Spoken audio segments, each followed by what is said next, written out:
দেখুন তো বন্ধুরা, পোলাওয়ের সাথে এরকম গরম গরম আলু ভাজা হলে কেমন হয়। খুব মজা না? লবণ দিয়ে আলুটাকে আগে মাখিয়ে রাখবেন। মাখিয়ে রাখার পরে আধা ঘন্টা মাখিয়ে রাখার পরে সেই জলটা ফেলে দিবেন। ফেলে দেওয়ার পর তখন পরে এটাতে হলুদ দিবেন, হলুদ দিয়ে ভাজবেন।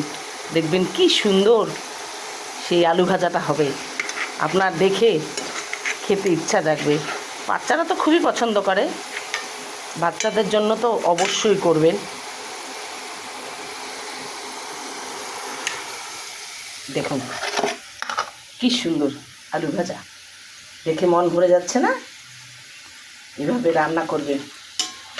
আর আলু তো ফেভারেট সবারই, প্রত্যেকটা তরকারিতে আলু লাগে। আলু ছাড়া কি রান্না হয়? দেখছেন কি সুন্দর আলু ভাজা। আহ, দেখে মন ভরে যায়। মসমস এরকম আলু ভাজা কার খেতে ইচ্ছা করে না বলুন? Good bye.